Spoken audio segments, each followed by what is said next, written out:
Good afternoon, everyone, and welcome to today's stakeholder meeting. My name is Meredith Outerson, and I'm on the webinar technical support team at ERG, which is a contractor supporting this effort.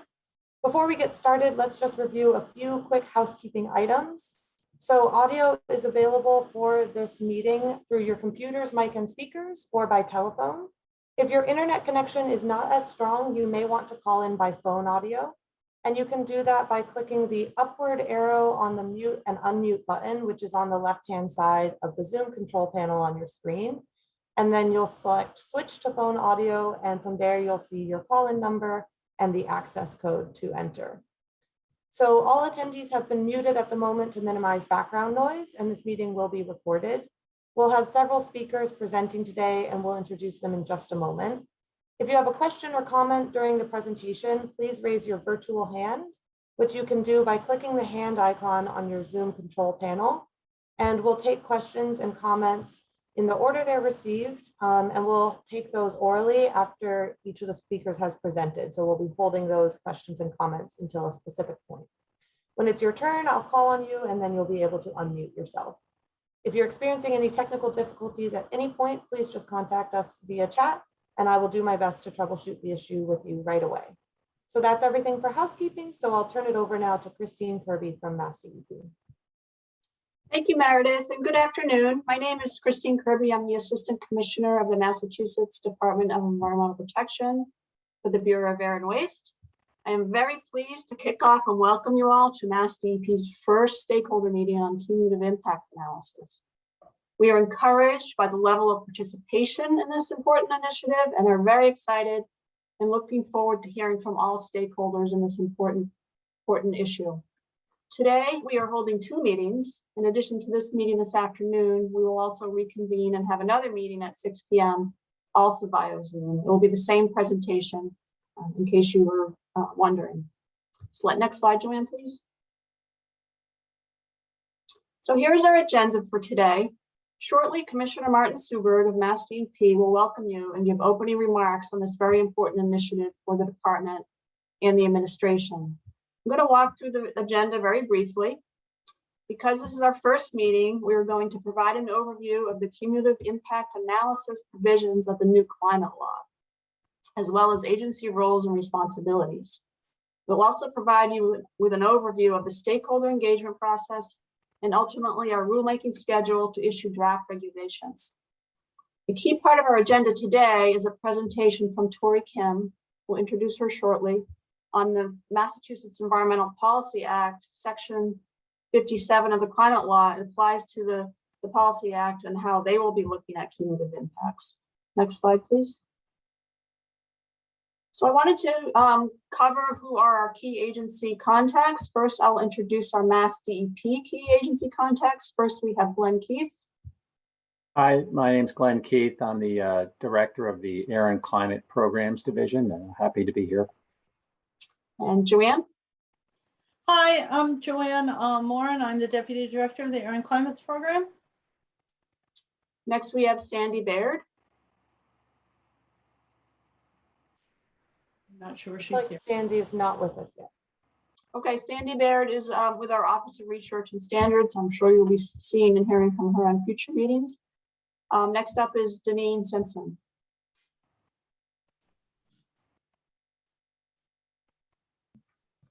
Okay, Deneen's not here. Deneen Simpson is the Environmental Justice Director at the Massachusetts Department of Environmental Protection. She'll be participating in this process as well. And now I want to introduce our agency partners. The first up is Rishi Reddy from EOEEA. Hi, I'm Rishi Reddy. I'm the Director of Environmental Justice at the Executive Office of Energy and Environmental Affairs. I'm very happy to see the great interest in this meeting, and I think we'll be talking about some very interesting topics, and I'm happy to be here. Thank you, Rishi. And then we have Tori Kim from the MEPA office. Hello, everybody. The MEPA Director, Tori Kim. Good being here as well. Great. Thank you, everybody. So thank you for your participation. Again, we appreciate you being here. We're seeing lots of interest in this topic and the stakeholder process. And now I would like to turn it over to Massachusetts Commissioner Martin Suberg for his opening remarks. Marty?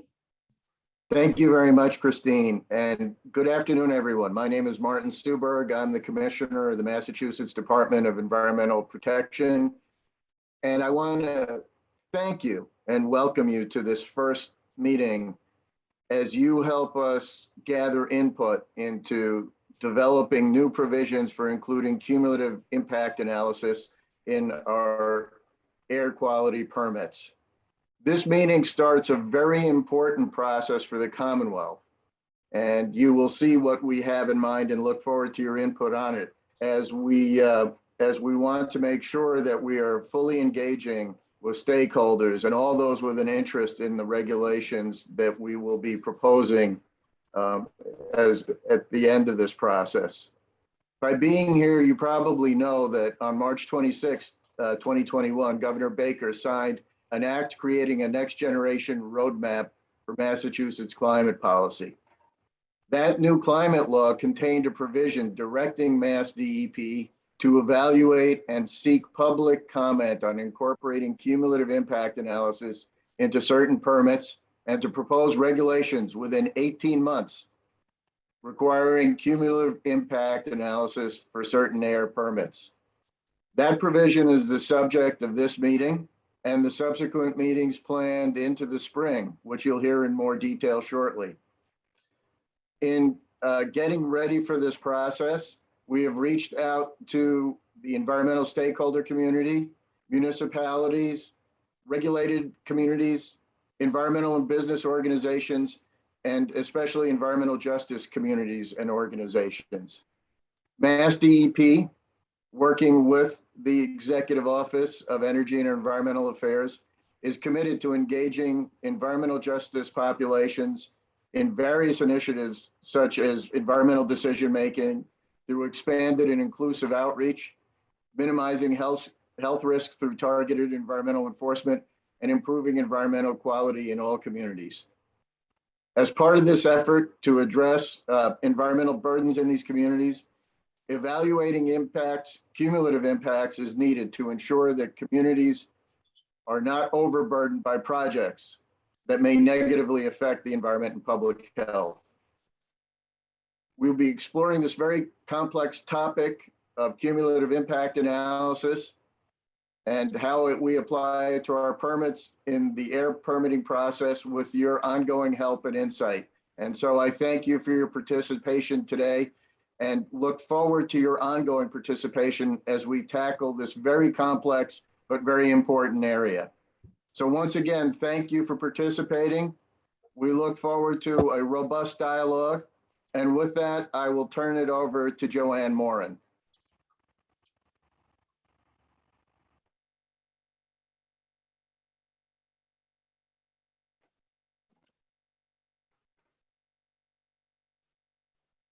Joanne, you're muted still at the moment. Thank you, Commissioner. And I just want to briefly go over the going over the Zoom meeting logistics before we go on to the further speakers, just to make you aware of how to participate. Later in the presentation, we will be having some input on our stakeholder process, but please be aware, we want to make sure you are aware that this meeting is being recorded. So to minimize noise, we have all attendees been put on mute to start with, and we are leaving your videos off initially. There are going to be two opportunities for input, one at slide 19, where we're going to ask for input on the, after you hear about our stakeholder process, to get your input on that. And at that time, we'll ask you to unmute yourselves and turn on your videos if you wish, and to raise your hand in order to give verbal input. There's in the participants, you will notice in the participants icon, you can click on that and there is a raise hand icon that you can use to give us your input. To do that, you hover over your name and you click on that. You can also, in the participants icon, rename yourself to give us your full name, which would be helpful as well. Let me just get to the next slide. At that time, you could also, if you do not wish to get verbal input, you can put a comment or input into the chat box, and we will read those aloud and provide your input in that way to the audience. So those are the two ways when we get to slide 19, and also we will use that procedure at the end of at the end of the meeting to see if there are any questions. So to continue into our presentations, I'd like to turn this over to Glenn Keith. Thanks, Joanne. You want to move the slides? Thanks. There we go. Yep. Yeah, as the commissioner mentioned, Governor Baker did sign an act creating next generation roadmap for mass climate policy in March. It took effect on June 26, 2021. That's 90 days past the after the signing date. In addition to advancing important climate policy and goals, the law includes provisions that address cumulative impacts and environmental justice, including, for instance, defining environmental justice in statute for the first time. For this stakeholder process, there are two key provisions that we'll be looking at. The first one, as the commissioner mentioned, directs MassDEP to evaluate and seek public comment on incorporating cumulative impact analysis into certain permits and to propose regulations within 18 months that would incorporate cumulative impact analysis in air permits.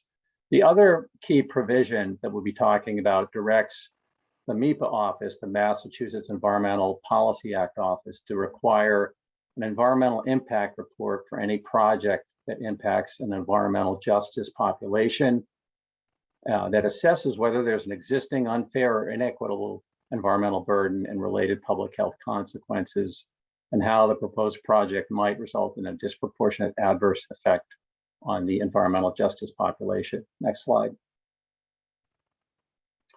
Looking more closely at the actual statutory language, the cumulative impact analysis is in section 102C, and you can see here that it directs DEP to engage in a stakeholder process, and then not later than 18 months after the effective date of this act, which would be this previous June, to propose regulations to incorporate cumulative impact analyses in certain categories of air quality permits.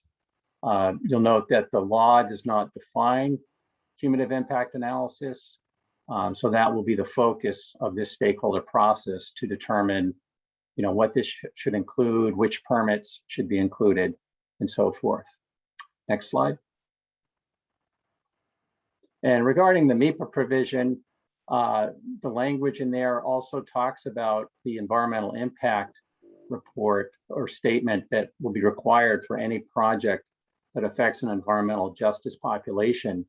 And it talks about assessing existing unfair or inequitable environmental burden and related public health consequences from any prior or current private, industrial, commercial, state, or municipal operation or project that has damaged the environment.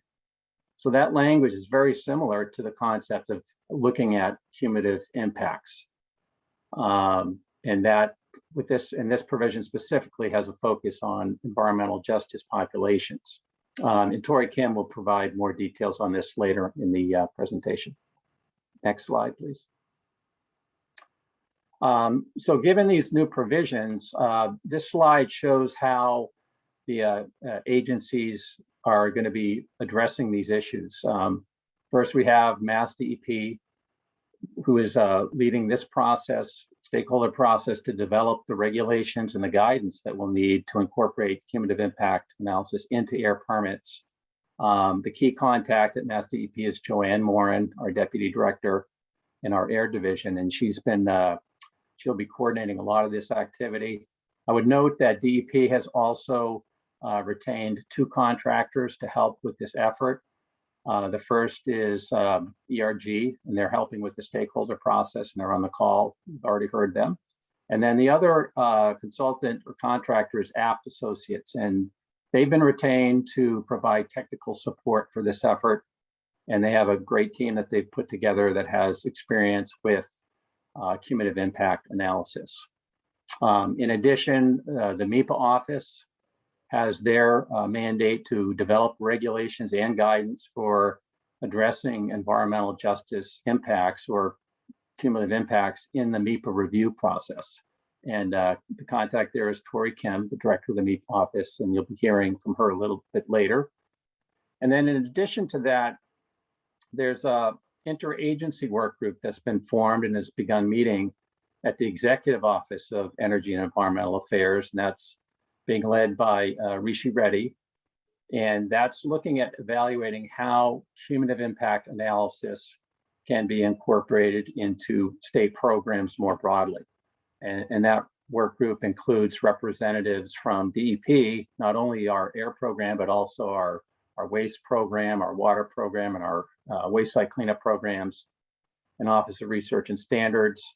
MEPA office is participating in that, the TURA program, other EOEA agencies, as well as the Department of Public Health, the Massachusetts Department of Transportation, and the Department of Public Utilities. So that's a broader look at cumulative impact analysis to take the lessons learned from the stakeholder process that we're going through and to see how they can be applied more broadly. Next slide, please. So this slide shows an overall timeline for developing the regulations called for by the Climate Roadmap Law.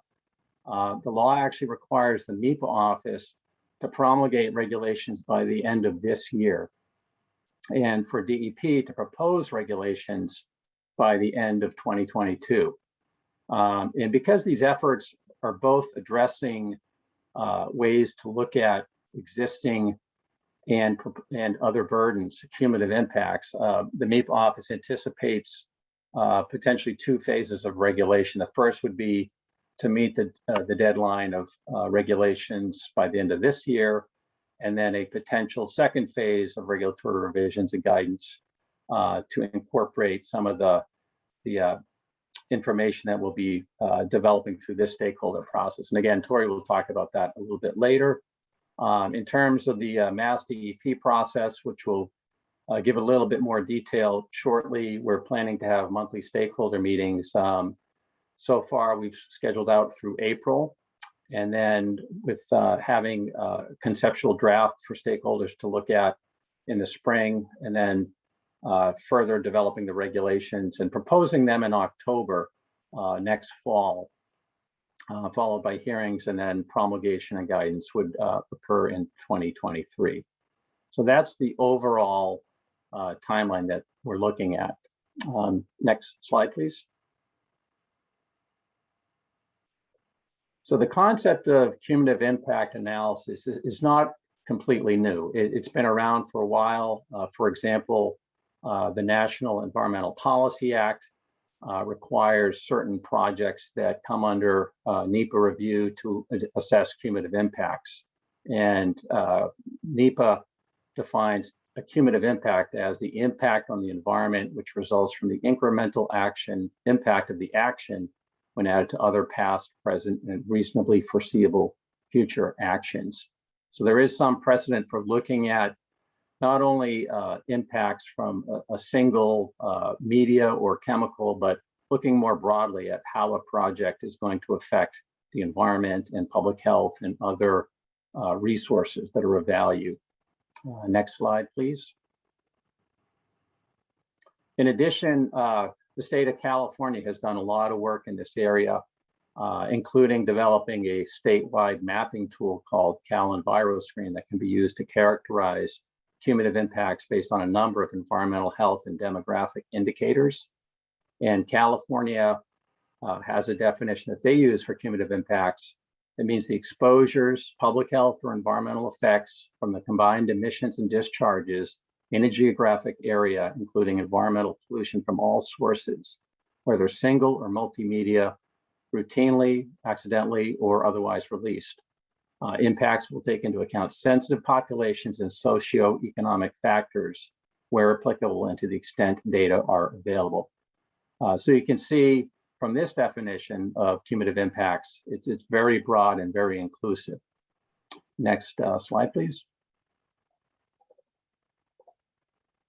And most recently, the state of New Jersey has enacted environmental justice law that directs the New Jersey Department of Environmental Protection to evaluate cumulative environmental and public health stressors or impacts affecting overburdened communities in certain permit decisions. And in that law, an environmental justice impact statement must be conducted and produced that assesses the potential environmental and public health stressors associated with the proposed new or expanded facility and the environmental or public health stressors already borne by the overburdened community. So this is a very recent development, and New Jersey has been going through a stakeholder process itself to develop the regulations around their statute that addresses cumulative impacts. Next slide, please.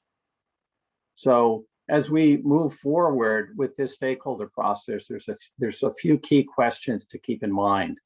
We're not looking for answers or to solve this today, but we have to be thinking about what types of impacts should we include in a cumulative impact assessment, whether they're environmental, health, socioeconomic, and demographic indicators. And then how should a cumulative impact analysis be conducted? There's several models for conducting analyses that we can look at and that we'll be bringing to the stakeholder group. But we'll be needing to develop one specific to Massachusetts and the data that we have available and the interest and concerns that our stakeholders have, and tying that also to how that would fit into an air quality permit. So another question to keep in mind is what types of air permits should require a cumulative impact assessment or analysis. The statutory language talks about certain categories of air permits. So it doesn't necessarily mean every single air permit or air action that's taken, but only certain ones. So that's another question to keep in mind, in the back of your mind as we go through this process. And then also importantly, what criteria should MassDEP use to make permit decisions? Should those criteria be quantitative or qualitative or both? Today, when we make air permit decisions, we have clear objective criteria that we need to follow so that permit applicants know what they need to achieve, and our permit writers know what kind of criteria need to be met before they can issue a permit. But this is going to bring in new factors that will have to be considered, environmental and public health impacts and stressors, and how do we translate those into permit decisions? So these are some key overarching questions that we'll need to answer as we go through this process. And we are looking forward to your input into that. And I think I'll hand it back to Joanne now. Thanks, Glenn. We are planning on holding monthly meetings. We would like these meetings to be accessible to as many people and organizations as possible. So we're holding the meetings at 2 different times, one during the day, daytime hours. We're planning to do those going forward on Tuesdays, and one in the evenings on Wednesdays to accommodate different working schedules. We'll use these meetings to share and discuss information such as research and what other states have done, different policy options, and things along those lines. And we'll seek input directly at these meetings, but we'll also receive comments subsequent to each meetings. The meetings will be recorded and posted to MassDEP's YouTube channel, just like this meeting, along with our slides. And we'll have a specific CIA email listserv you can sign up for notifications of meetings, as well as other information.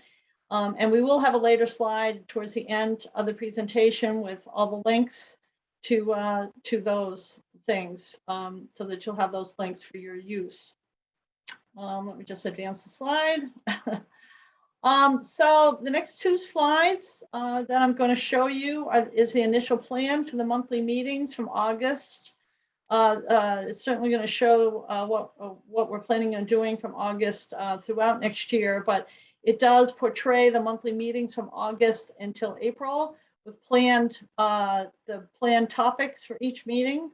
So you can see right here for the next few meetings, our proposed focus is to discuss the current research and potential policy options that we may need to be considered, that may need to be considered in developing a cumulative impact analysis in an air permitting context for the Commonwealth.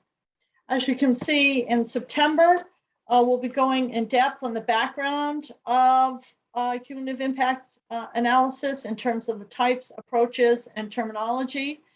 In October, the topic will be environmental stresses, followed by public health stressors in November, examining what they are, how they'll be used, how they are used now in other states, what data is available in Massachusetts, and the quality of the data and how these stressors might be included in a cumulative impact analysis. In December, we'll be walking through our permitting program. How does that work? What are the different types of permits? And asking questions about how CIA can apply to that program.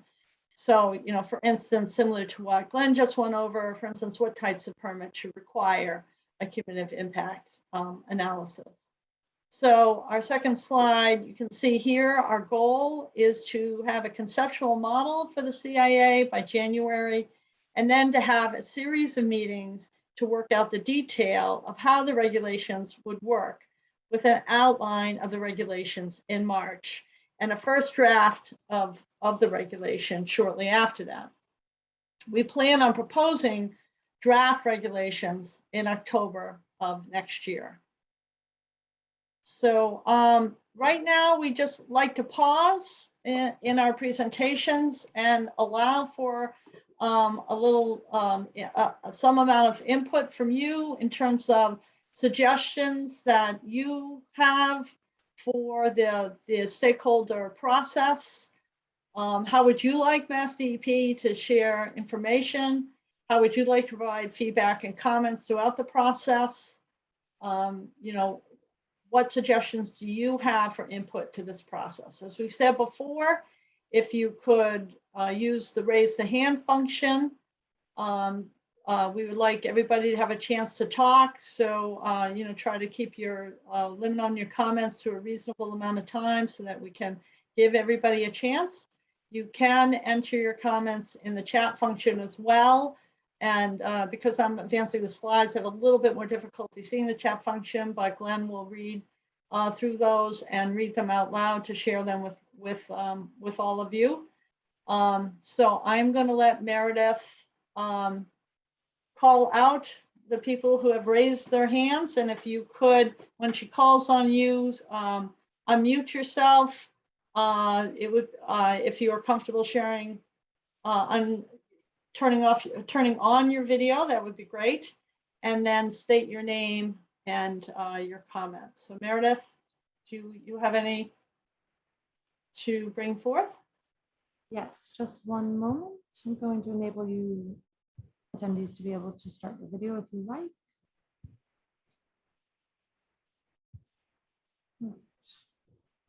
With one hand raised.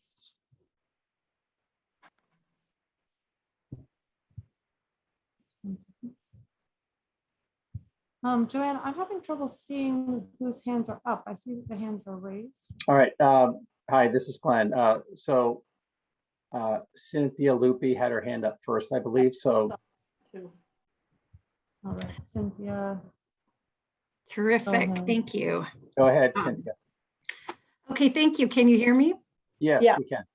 Beautiful. Well, Cindy Lupi with Clean Water Action, a member of the Environmental Justice Table in Massachusetts, and we're so grateful that this process is starting and is clearly, you know, so thoughtfully laid out.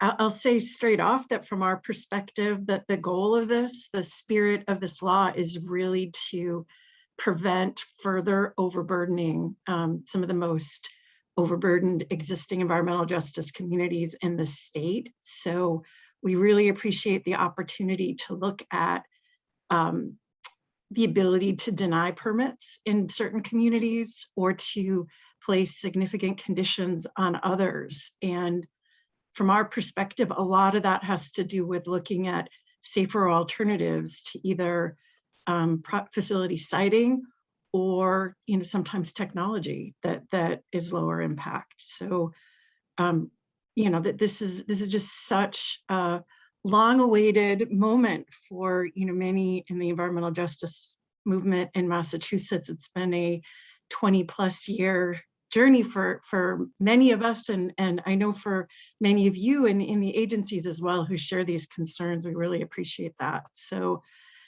in general, want to say we definitely are interested in more discussion about both the qualitative and quantitative points of analysis, because some of these points in terms of, you know, social determinants of health are, you know, are not necessarily strictly numbers based.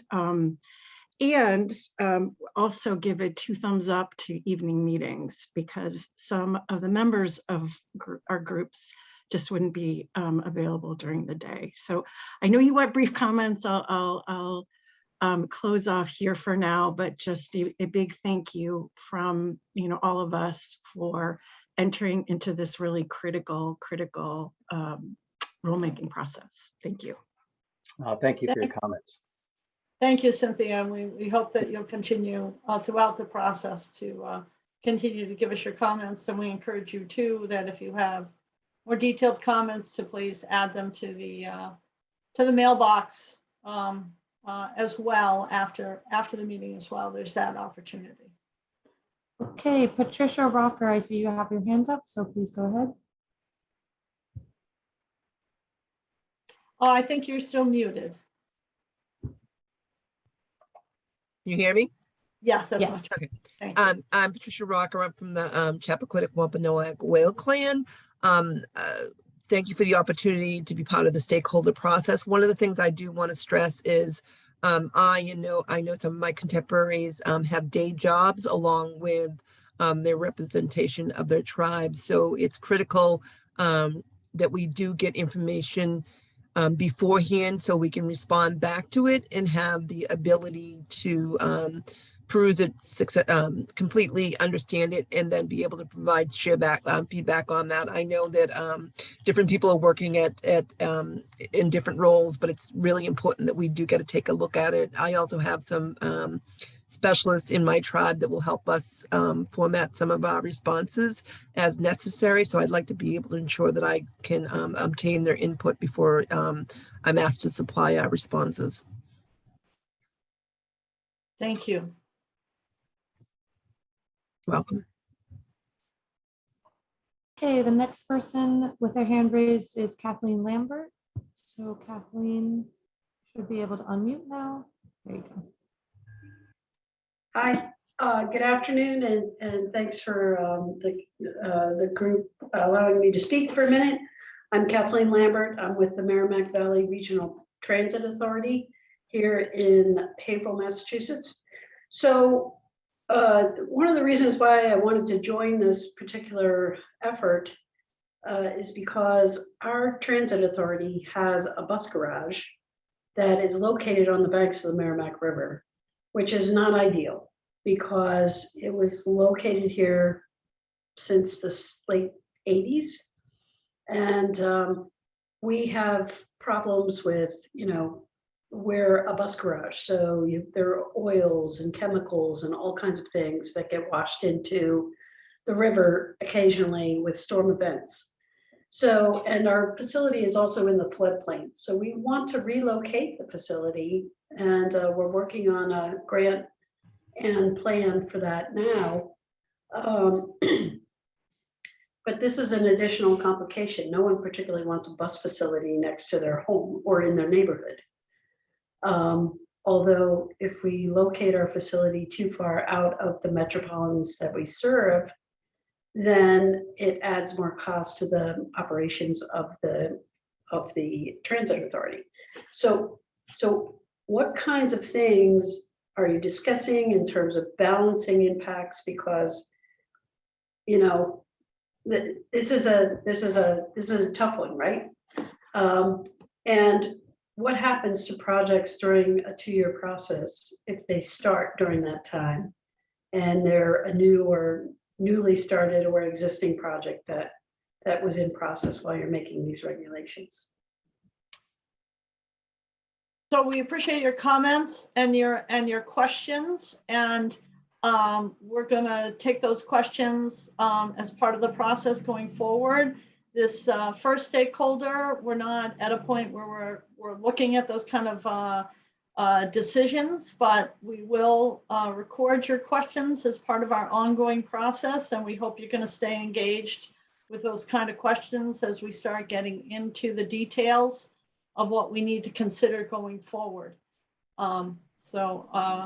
We appreciate that. We'll definitely be recorded and continue to think about the considerations you just raised. I think those Hey, are. Joanne, I have just one thing to add. I think this sort of illustrates the issue of what type of facilities or things we're going to require CI, Cumulative Impact Assessment for. So I think I would encourage the commenter to potentially provide more information on the facility, and we can talk about how it plays into not only our process for air permits, but also the larger process that EOEEA is running. So thank you. Okay, the next person with their hand up is Alice Arena. So you should be able to unmute now. Thank you very much.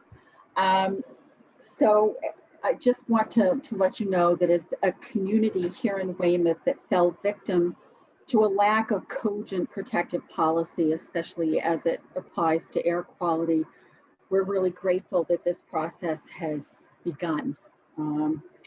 So I do have some questions. So the first question I have, is there an email list or a listserv that is getting the updates so that we know when the meetings are, that kind of thing? Or do we just have to go on the DEP website to get this information? Because I just want to comment that one of the earliest meetings, which I think may have been February or March, very few people knew about that, including the Four River residents. We didn't know about it. And if there is such a listserv or email list, how do we sign up if that's possible? And then the question on how should the DEP share information? Well, I'm truly hoping it's all on the website under the Cumulative Impact, whatever, meetings. And also, when people do give feedback and comments, will those be answered publicly, either directed to the person who asked the question, or maybe 10 people ask the same question or 10 people make the same comment? How will those comments and questions be answered? And how would we like feedback throughout the process? How would we like to provide it? I'm assuming that we would just provide it through the regular channels on the DEP website or whatever to make comments. So if there's a place for us to do that, just making sure that everyone knows and it's clearly communicated when and where and how people are supposed to make comments, that would be great. Thank you. Thank you for that comment. We're actually going to have a slide later in the process that gives those specific links. We have a specific listserv that you can sign up for and how to sign up for it so you can get notified. And we do have a mailbox for comments. And I will be going through that later in the process to talk about how we want to summarize comments and keep people updated on the kinds of comments we are receiving and how we bring that back to the stakeholder meeting. So I'll be speaking to that later. I don't know if you want to add to that, Glenn, at all. Yeah, there is a website as well. It has the link to get on the listserv, and we are going to be taking comments after each meeting and then summarizing those comments at future meetings. But Joanne will cover that a little bit later. Great. So there was another person who had their hand raised who has now lowered it. So if you lowered it by accident, please do go ahead and raise it again. And if you would like to provide your comment orally, please feel free to raise your virtual hand.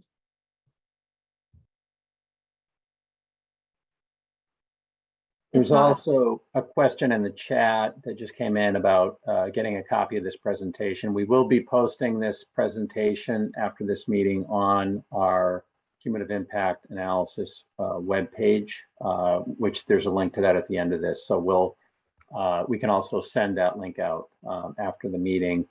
So you will have this, and we'll have the schedule that is listed there. And another question is, will MassDEP be willing to speak before association stakeholder groups as part of this process? I think that's a possibility. Yes, this is kind of the overall process, but if there are, groups of people that would like to have, smaller discussions, I think that's fine. You can submit that comment and that request to the email box that we've set up for this process.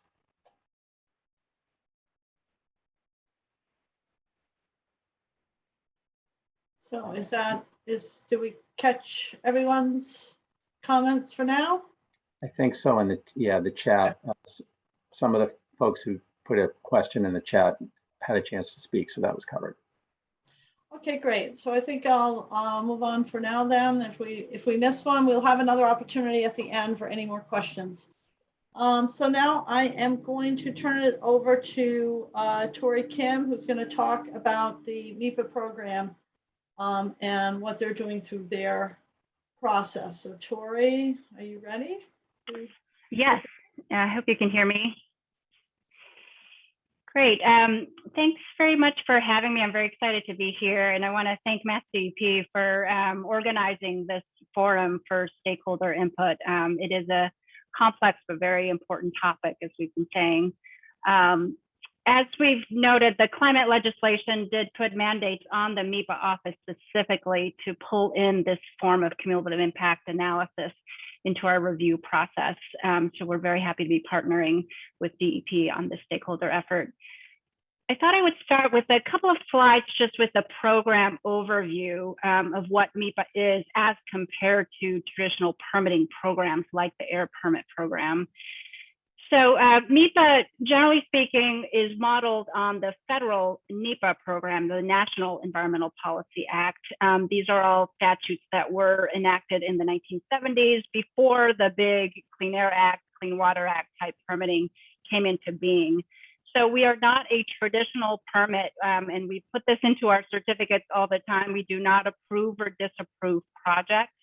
However, I think the value add or the valuable component of MEPA is that it's a more comprehensive, broader look at projects before they go to the permitting process. So as I've put in some of the bullets down below, the alternatives analysis is a very key component of the MEPA review.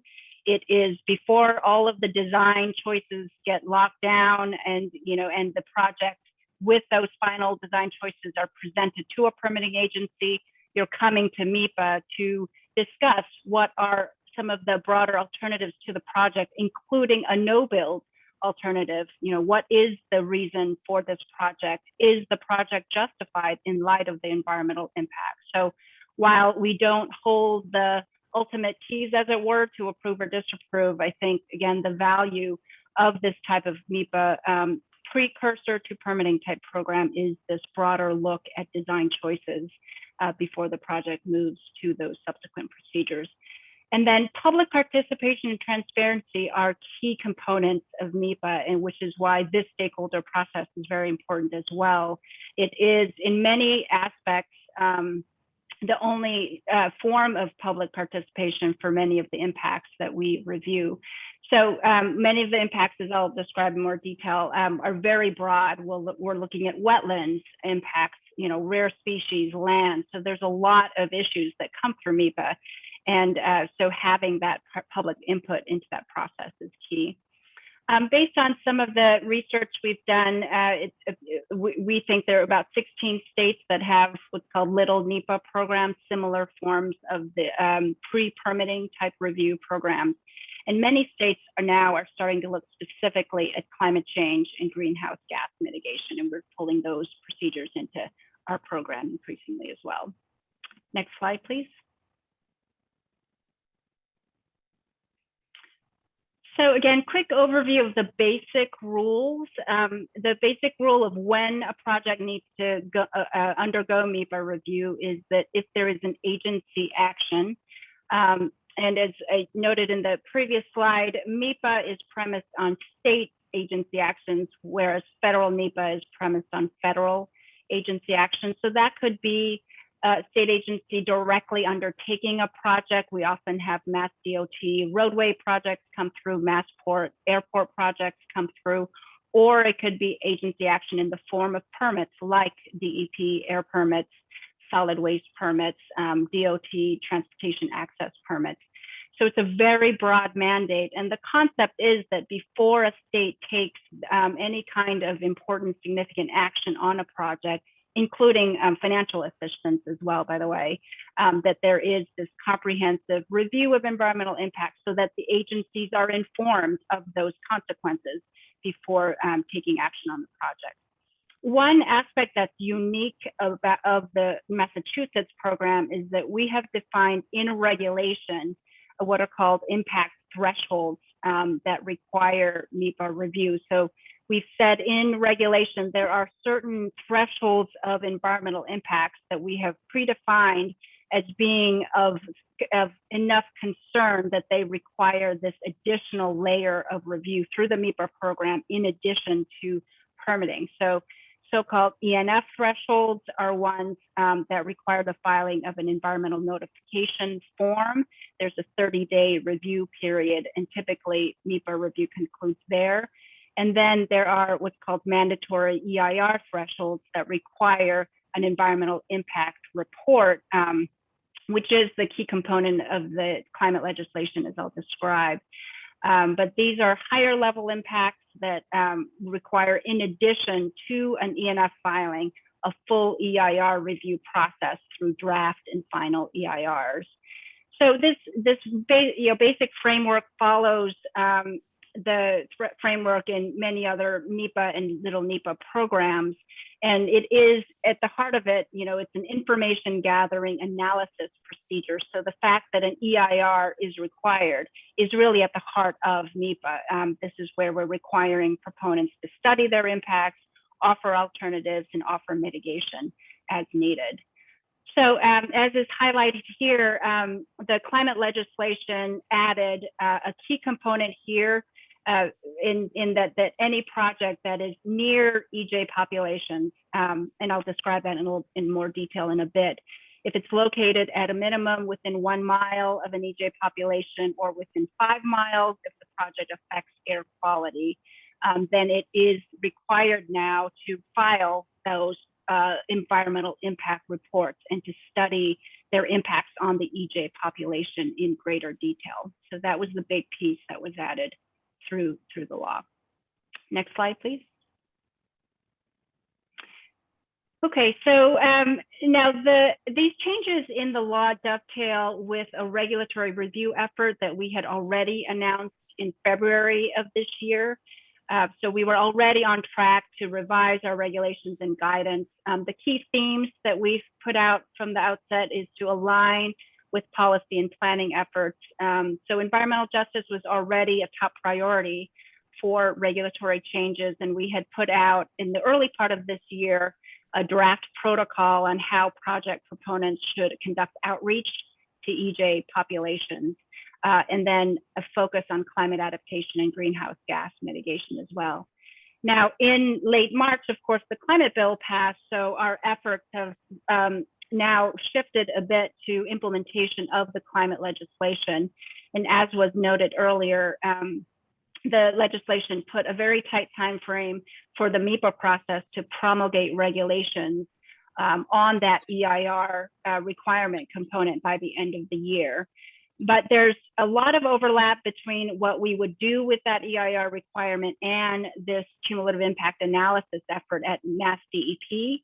So as was alluded to earlier, we are contemplating a 2-phase regulatory effort where we would seek to meet that statutory deadline with a phase 1 regulatory review package to be promulgated by the end of this year. And then we are now partnering with this year-long stakeholder effort. and will likely open a second phase effort next year based on any work product or other results that come out of this process. Next slide, please. Okay, so moving to the climate legislation in terms of the specific requirements that are imposed on the MEPA review effort. So section 57 refers to public health impacts. So this is separate and apart from EJ impacts. There are new requirements now that every EIR that is submitted to the MEPA office include a discussion of public health impacts in addition to environmental impacts and measures to minimize and mitigate those consequences. Next slide. In section 58, this is the key component that is most relevant for this, this group. So this added a new requirement, as I said, for projects near EJ populations to submit an EIR to study their impacts on EJ populations. Now, there's a bit of a phrase that's missing actually from this bullet. So the requirement is that the project must be likely to cause significant damage to the environment. And that is currently a defined term in our regulation that corresponds to those impact thresholds that I described earlier. So a project has to meet our current thresholds for requiring MEPA review. But once you're here, if you're within these geographical areas, near EJ populations, you are going through the full EIR process, regardless of whether you're subject to those ENF thresholds or mandatory EIR thresholds. So once the EIR requirement kicks in, that what that report has to contain is an assessment of existing unfair and inequitable environmental burden and related public health consequences that may be borne by the EJ population. And then if there is an indication of such burden, then the report has to further analyze how the specific impacts of the project may result in disproportionate adverse impact or increase or reduce the effects of climate change. So it's a cumulative, MEPA program already had a concept of cumulative impact, but here applied in this context, it's referring to the cumulative impact of past and present activities on the EJ population. And then if there is that indication of environmental burden, then a further assessment of the project's impacts in light of that burden. Next slide. And then section 60 of the climate legislation also addressed requirements for public outreach and involvement by EJ populations. So the phrasing from this part of the law talks about projects that are reasonably likely to be to negatively affect EJ populations. And if that's the case, then there is a requirement for enhancing measures to improve public participation, which could include translating materials, holding community meetings, et cetera. So this general area of EJ outreach was the topic of that draft protocol that I mentioned earlier that went out for comment. It was revised in the June timeframe, and we're looking to incorporate this piece into our fall rulemaking effort as well. Next slide, please. Okay, so activities conducted to date, as I said, we opened our rulemaking effort back in February. Once the law passed, we very much started focusing more on the EJ components of our rulemaking effort. That draft EJ protocol was released in June. We've accepted public comments on that protocol and we'll be incorporating that into our rulemaking package in September. So in addition to that regulatory package, we anticipate another revised version of that outreach protocol to be back out in the public realm as well. We've spent most of the summer engaging in our own stakeholder process. We've held some public presentations as well as small group sessions. And the key component that's highlighted at the end here is we are now forming an advisory committee that will be a standing committee to inform the MEPA regulatory effort going forward. So that will be separate from this stakeholder process, but that will be another forum in which the public can submit comments and provide feedback as well. Next slide. So similar to the MassDEP process, there are some key questions that we have formulated to relative to the CIA or the cumulative impact analysis as applied to MEPA.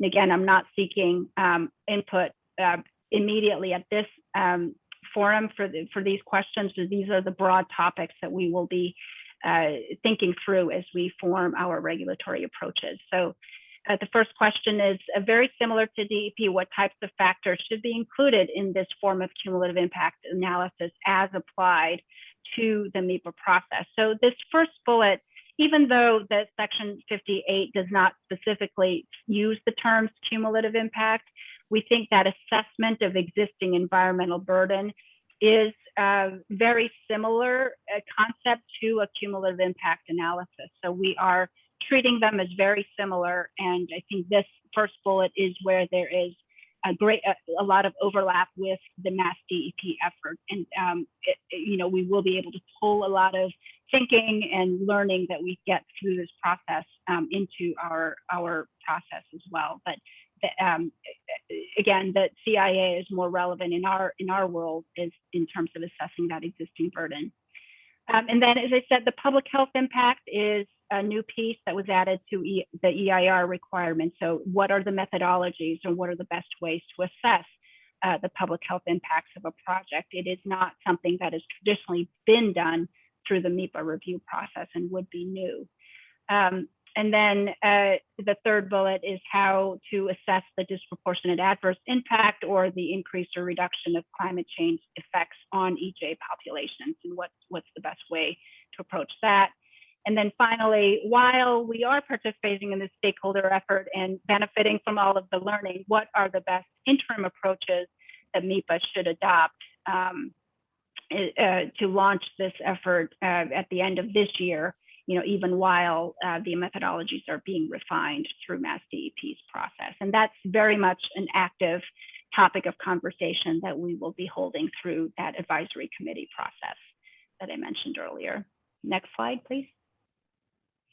Okay, so the tentative schedule for our process, as I said, we are about to form an advisory committee to inform our regulatory review effort. I do anticipate those will be open to the public as well. We have designated, certain stakeholders who are frequent flyers with the MEPA program and are very knowledgeable and can inform us, but I do anticipate opening those meetings to the public as well. We are intending to file draft regulations with the Secretary of State's office by mid-September. And as I said, however, using that advisory committee process to continue to develop related guidance and to inform, our thinking on the regulations. Given the tight time frame, we don't have the luxury to have a lot of that stakeholder discussion before introducing those draft regulations, but certainly for related guidance documents, the advisory committee would be the way to get that form of input.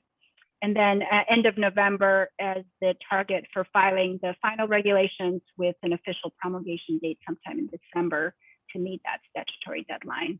And then the second phase effort continuing on into next year. Next slide, please. So ways to participate in the MEPA process, we have our own email box that's dedicated just for the regulatory review effort. So any comments that are submitted for our process should be submitted at this email box. You can subscribe to our listserv as well to receive updates specific to the MEPA process and our regulations. And then our website is continuing to be updated as well. So next slide, I think this might be the end. Yeah. Yep. So that concludes my presentation. Thanks again to DEP for allowing me to be here. As I said, we do have a separate process and a separate way to receive input, but certainly to the extent stakeholders are providing input through MassDEP's process, and there are references to MEPA through those comments. We are partnering closely with this effort, so certainly we'll be listening to any input that comes in through this effort as well, just to clarify that. So thanks very much. Yep, I think there's some time to ask some questions specific to MEPA. So if anyone has that and wants to put it in the chat, I'm happy to respond to that. as well. Or if you do want to raise your hand, that's fine too. If you do want to ask Tori a question. Great. So I do have one question in the chat about whether the statute defines the term disproportionate. So at some level, project causes disproportionate impacts in that impacts on people near the project are greater than impacts farther away. So yeah, that's a great question. So the statute does not define disproportionate adverse, which is partly why I would like to use our advisory committee process to continue to define that.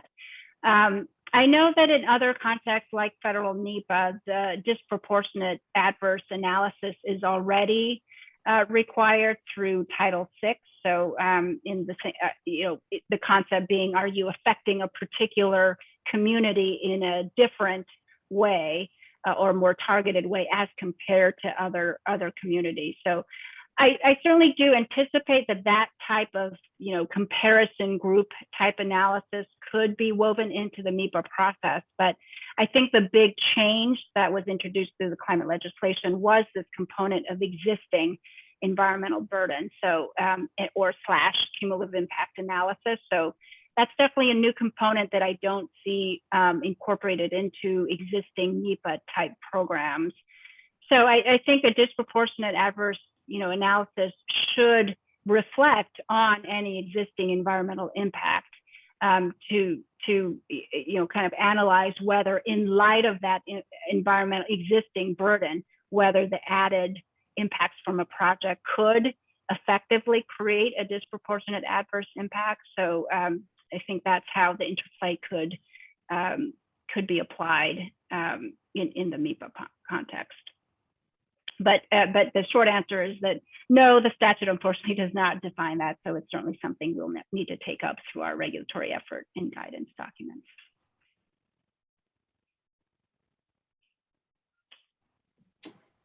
Any other questions for Tori? Okay. Thank you, Tori. Yes, thanks so much. Okay, next steps for the MassDEP process. As we said before, we have, if you have any comments or suggestions, send them to, and this was one of the questions that someone had asked, to this email box. We'd appreciate receiving them by September 21st. Only because we would like to summarize comments at the next stakeholder meeting, but we will always accept comments submitted to this email box. It's not a statutory deadline at this point to receive comments by a certain date. However, we do want to summarize comments and bring them back to the stakeholder meeting so that you know what kind of comments we are receiving.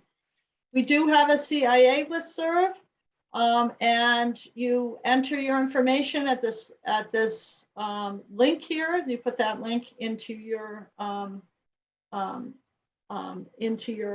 computer, into whatever Chrome server, whatever server you're using, and it will ask for your information, and that will put you into our distribution list, and we will send you information on the next stakeholder meeting dates and so forth. And then this is the link to our CIA webpage on the MassDEP, on the Massachusetts website. So what I would like to show you is, because I know there are two processes, it can be a little bit confusing. For ease of reference, we have provided the links for both the MassDEP CIA process and the MEPA process. So you have both places where you can put comments into either process.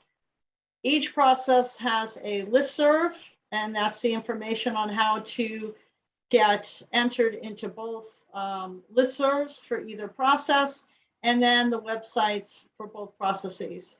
So we figured that would make things maybe a little bit more straightforward and a little bit clearer, is providing that slide for you. We again want to thank you all for participating. We hope that you will continue to participate. We appreciate the comments you provided today. but we wanted to know if there were any last questions that you wanted to ask or any questions that you thought of throughout the rest of the presentation, and give you a chance to do that now. So is there anything in the chat that hasn't been asked? I see a couple of chats coming up. Do you see anything, Glenn?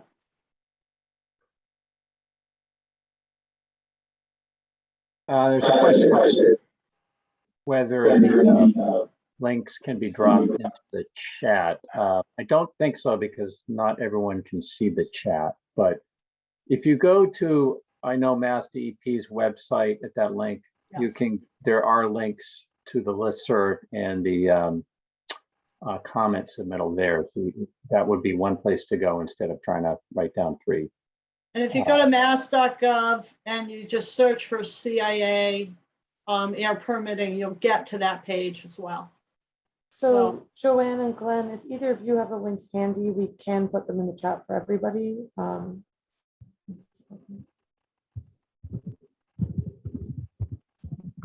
Excuse me, Meredith? We are able to put the links in the chat for everyone if you have any of them handy. Okay. We'd just like for it to go to everyone. Are you doing that for me, or you're asking me to do it? Yeah, let me just try to pull up the main website for the Cumulative Impact Assessment. And I can, oh, here we go. Thanks, Sandra.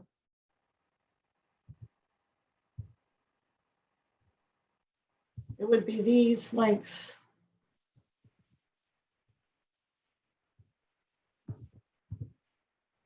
I've just put the main MassDEP website in, and that website will provide additional information. Okay, that'd be great. Yeah, I think there are additional links to the MEPA website off of the DEP page as well. Yes. Yes. Okay.